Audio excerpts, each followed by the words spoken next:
What's good, family and beautiful people? This is episode 36 of Rich Talks. And today,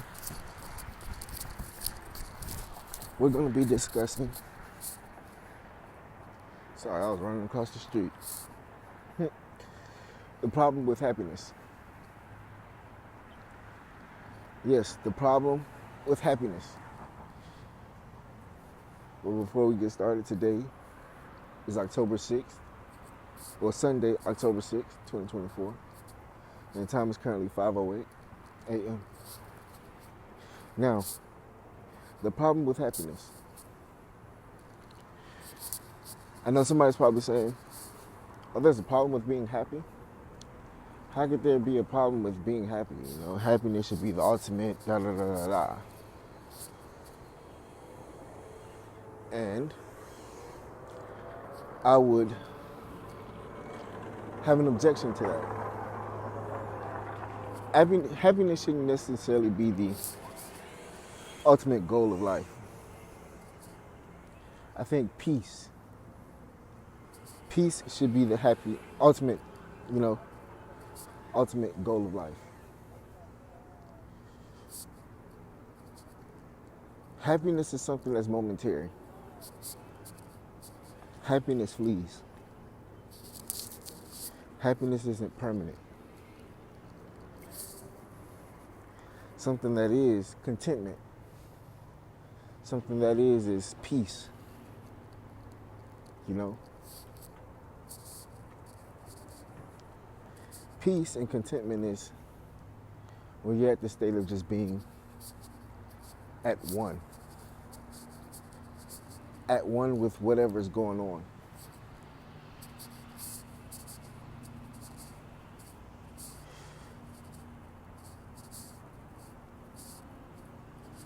It seems, haven't you noticed that the more that we chase happiness is like the more that it runs away? It seems like every time you want to chase happiness or you want to be happy, something is always like throwing a monkey wrench in there to where you can't be happy.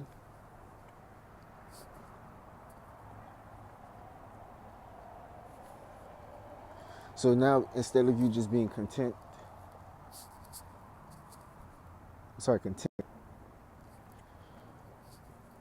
and just enjoying the moment, enjoying the process, enjoying what's going on, you shun the process. You shun these things that should be positive to development.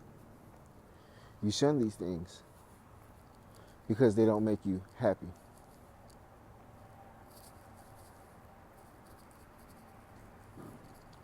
Knowing that being content with what's going on, being at peace with what's going on is what's going to lead to more growth and development as a person, spiritually, emotionally, physically, whatever endeavor that you're aiming down.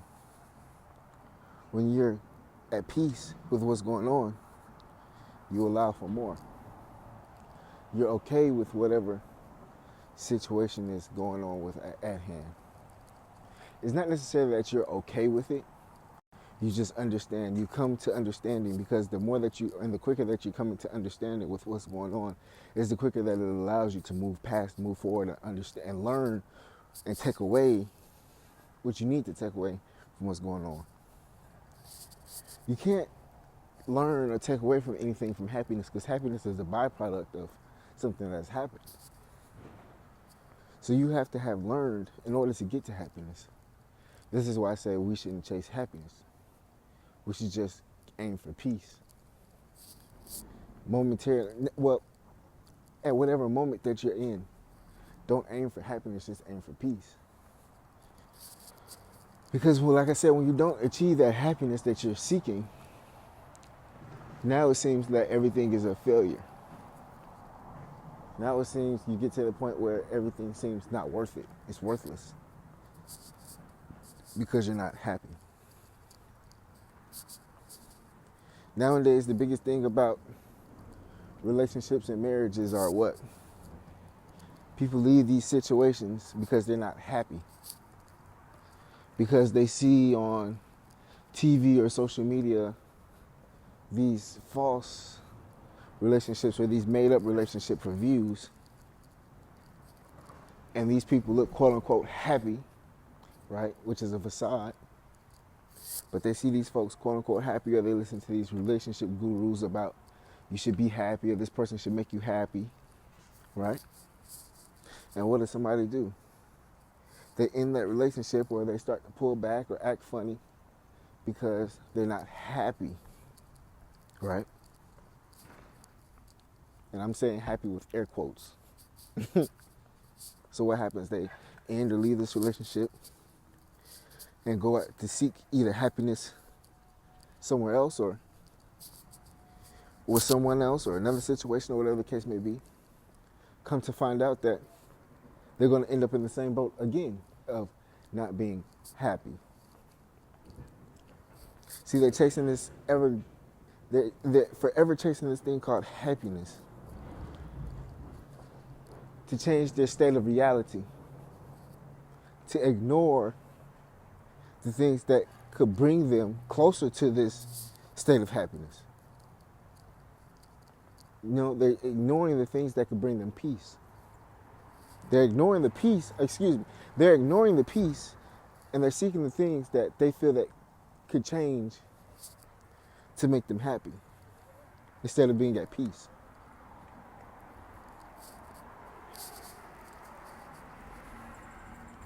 So like I said, what do? They go outside, seek another relationship or connection, or feel that they can do bad on their own. And this is not for people who are leaving a relationship because, this is for people who have left the relationship because, or leaving because they're not happy. So they end these relationships, and what do? Come to find out that they're back in the same boat again within a matter of time. And it's an ever-ending cycle. You see, instead of chasing that happiness, they should just look for peace. Saying, are you finally at peace while you're in this relationship? And this can even go for work. They leave this one job because they're not happy. Not because it's not taken away from their time, or not because the boss is an asshole, or not because, something substantial. It's just because they're not happy. Not even because the pay could be good. They're just not happy. So what happens? They leave these situations. And now they find themselves in the same boat because they don't have internal peace. See, the happiness that they're looking for, that real happiness that somebody may be looking for in a relationship, is really peace. They've been sold this false narrative that you're supposed to be happy all the time. And by you chasing this happiness all the time, you're missing out on the truth about life. That truth about life is that life is gonna have its ups and its downs. It's gonna have its fun, but it's also gonna have its teachable moments. Life is like a roller coaster. It's gonna go up and down and around and around.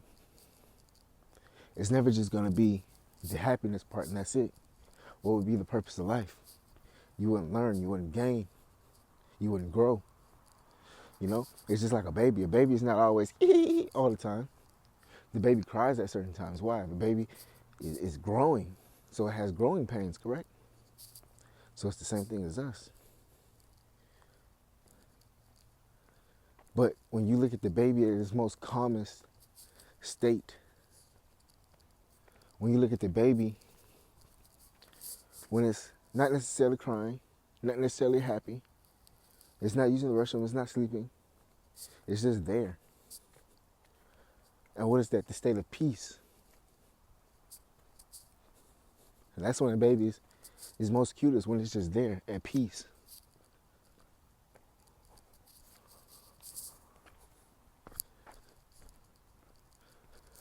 See, when you're content and you're at peace in your relationships or your jobs or whatever endeavors that you're undergoing,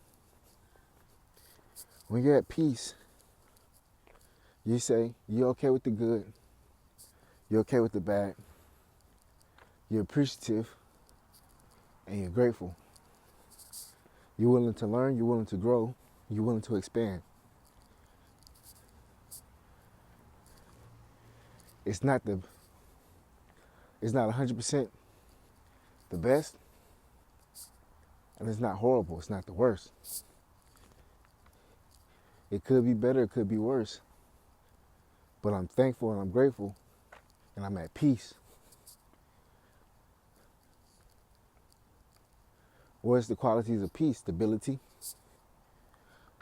consistent growth, knowledge,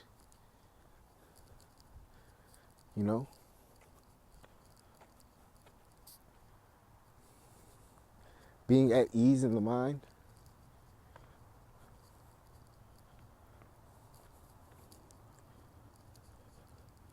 having the ability to mentally and physically relax. You can mentally and you can relax even though you're not happy, but you're at peace.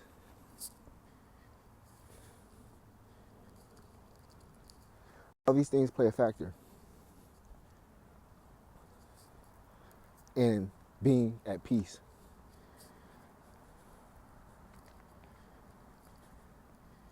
But happiness is something that's fleeting. There's no way for happiness to be here all the time. You will hate it.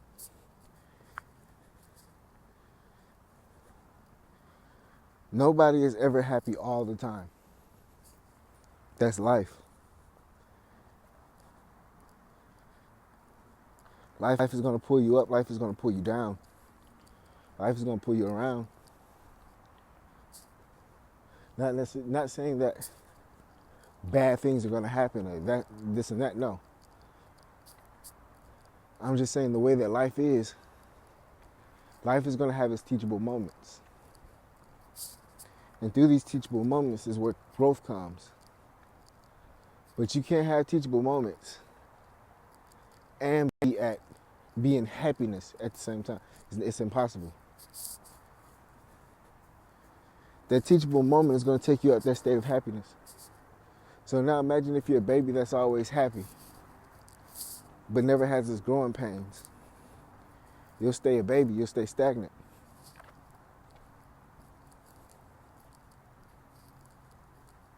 This is for people who's always seeking happiness. There was a point in time where I studied Buddhism. And the Buddhists don't believe in happiness. You see, the Buddhists have this philosophy about happiness. And they believe that suffering is just a human part of life. And I 100% agree with it. And suffering, I think the reason why we look at suffering such a bad way is because we feel like it's this harsh thing. Sometimes suffering is not necessarily something harsh or something bad or something drastic, something, dramatical. Sometimes that suffering could just be you learning something new, you having to change, you having to move, you having to level up, you having to be this new person. You having to leave old people, old things, old ideologies, old mindsets, old places to gain new. This all comes with suffering. Why? Because you have to leave something old. You have to leave your old. You have to grow. You have to change.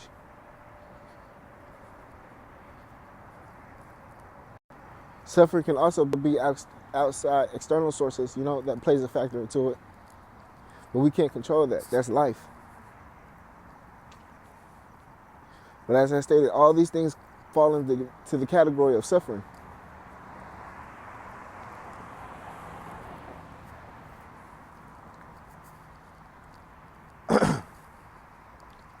So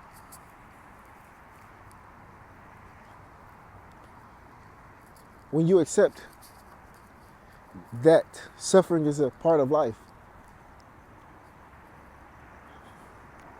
and you go through life, and you seek peace throughout the suffering, guess what happens? I'm not saying that happiness never comes or nobody's ever happy. But now,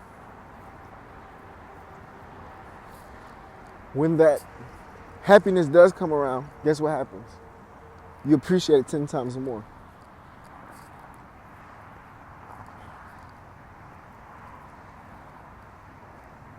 Like I said, I never said you shouldn't enjoy happiness when it comes. I never said happiness isn't a good thing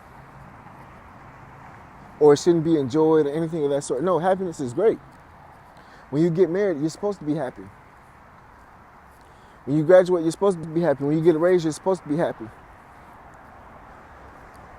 When you level up in your consciousness and you start thinking new, you're supposed to be happy. When you get a new promotion, a new car, body goals, anything of that sort, you're supposed to be happy. But you shouldn't seek that happiness. You got to that happiness because you did the suffering. So now that you did the suffering and you receive the happiness, you enjoy the happiness 10 times more.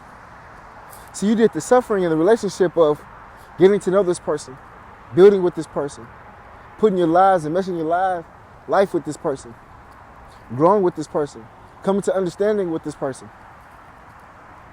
That's suffering. That's hard work. It may not necessarily be quote unquote hard work, but it takes work. It takes real work, right? It's not the happiness of the day of the wedding. It's not equal to that happiness. So it takes work. But you have to be at peace knowing that you're building something in order to get to happiness. Well, you're building something, and then the byproduct of building this something is the happiness. You're not just in a relationship to receive happiness. You should already be happy when you're in a relationship, and then the byproduct of two content or happy individuals is that you bring more happiness upon you.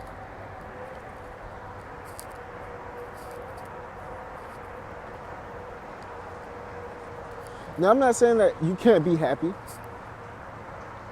You can be happy, of course. But are you also content? Is the happiness hiding something? Is the happiness covering something? Are you just happy to be happy, but you're not growing? That's the issue. Through it all, you should be at peace. Through it all, you should say, okay,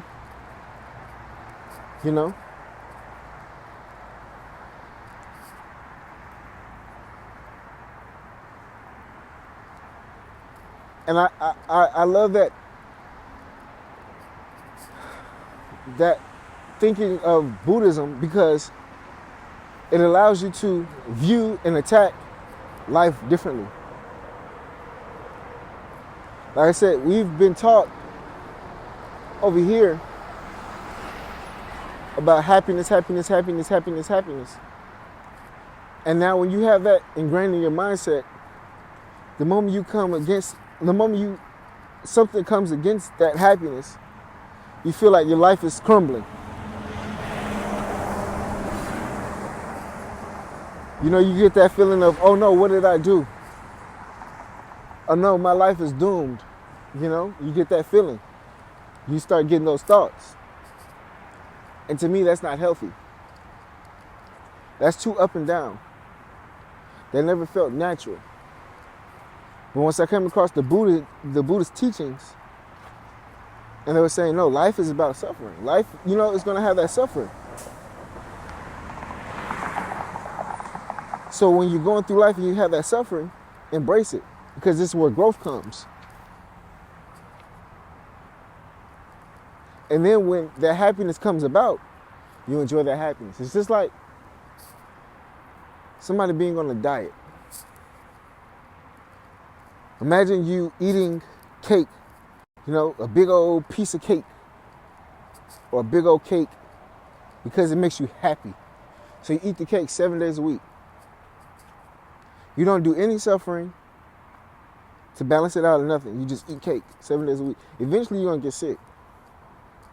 Eventually you're going to have some kind of disease, sickness, something is going to come about. Your body can't take that. This pseudo happiness is going to mask the truth of what's going on. So that's the same way. You eating cake 7 days a week, every day, is the same thing as somebody seeking happiness every day. Now imagine if somebody suffers, or they implement suffering into their life, or they allow the suffering. And again, suffering is such a harsh word, but you allow growth into your life.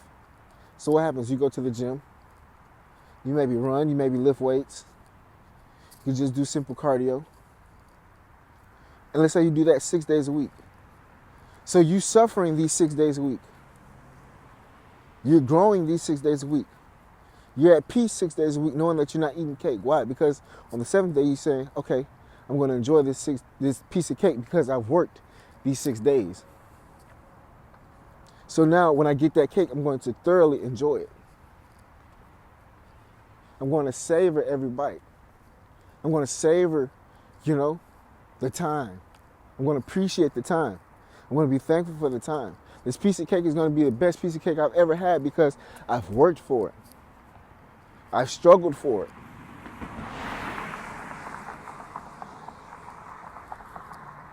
And that directly equates to real life. When we talk about being content and seeking happiness. It's the same exact thing.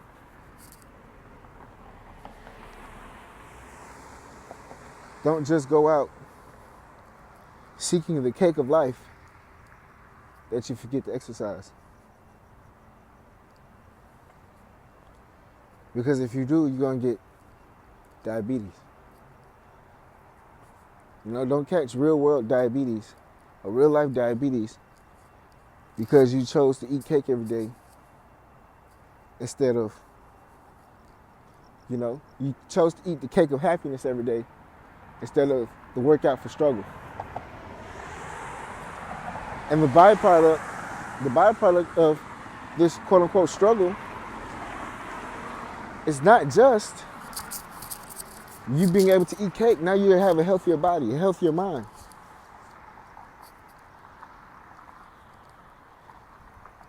So there's more than one positive outcome or byproduct of going through a struggle. Imagine you're happy just playing video games all day, but you don't have any social life, or you don't have any money. Now imagine if you go through the suffering of putting down the video games and just going to go find a job, or, creating a hustle, something. Imagine you going through that struggle. And now the byproduct of that, of declining this momentary happiness, because happiness is like a drug. You have to keep getting high.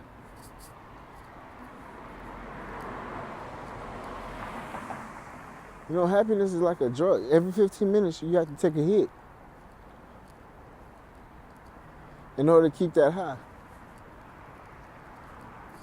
But I digress. Imagine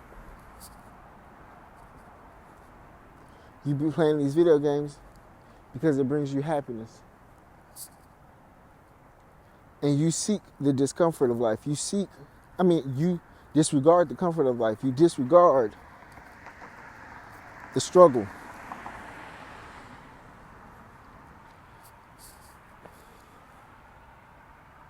So because you disregard this struggle,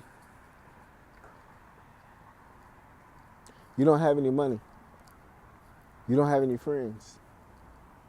Not because you don't want to go outside or you don't have a No, because you haven't developed a personality because you've been at home playing video games all day. So now imagine if you go through the struggle and you go outside. Imagine if you go through the struggle and you get a job. You start meeting people. You let that sunshine radiate off your skin and you start glowing. Now the byproduct, which will start being happiness that comes, true happiness, not the dopamine happiness, but the true happiness. Imagine when it comes, now you're having friends. Now you have money in your pocket. Now you have a job. Now you have different things that's going to help you elevate. Why? Because you chose to go through that struggle. Because you knew on the other side of the struggle was going to be something that was going to be worth it.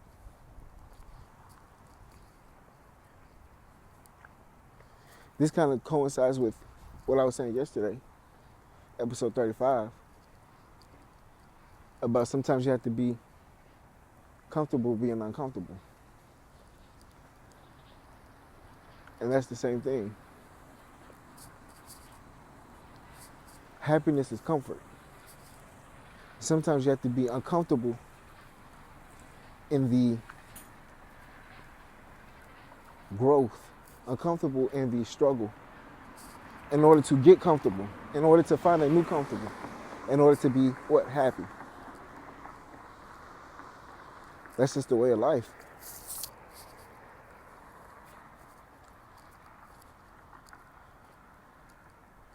I say if we talk back about the relationship aspect, imagine somebody just said, I'm thankful, I'm grateful for this relationship. I'm at peace. I'm not looking at how good it could be. I'm not looking at how bad it could be. I'm not looking at outside validation. I'm not looking at outside examples to see how we compare, because comparison is the thief of joy. I'm not doing any of that. I'm just thankful and grateful, and I'm at peace.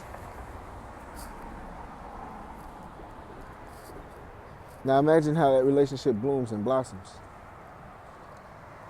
Once you change your mindset and you change your thoughts about what you see and what's going on around you.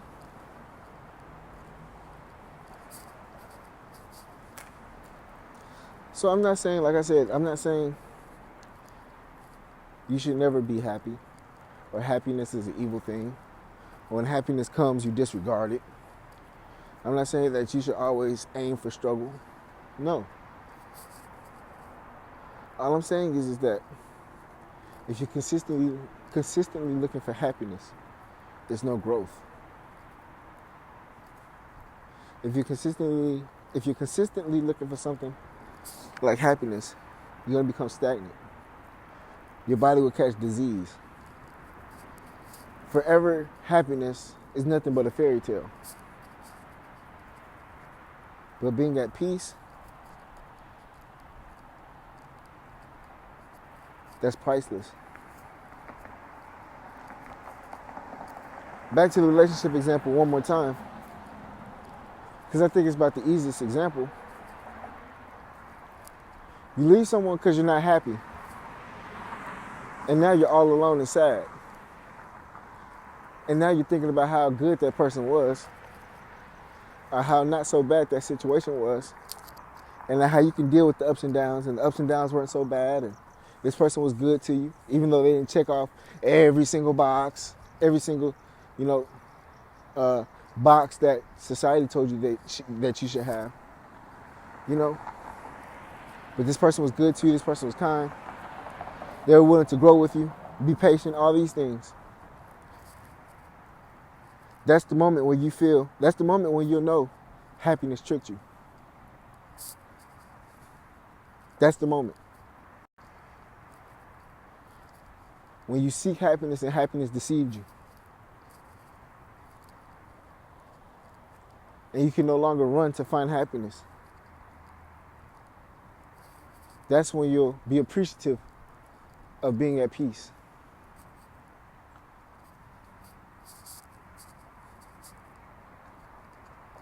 So like I said, is happiness something that's bad? No. Only the love of happiness. It's almost like money. Is money evil? No. It's just the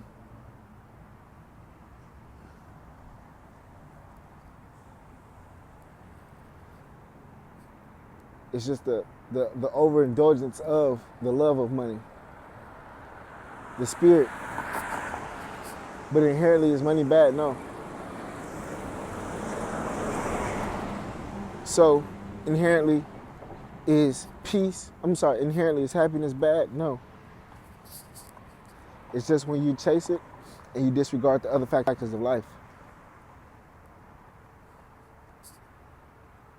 So, family, this is episode 36 of Rich Talks, where we discuss happiness. Haven't come up with an official title yet. I hope this helps somebody today. I love y'all. Y'all be safe. Love and blessings.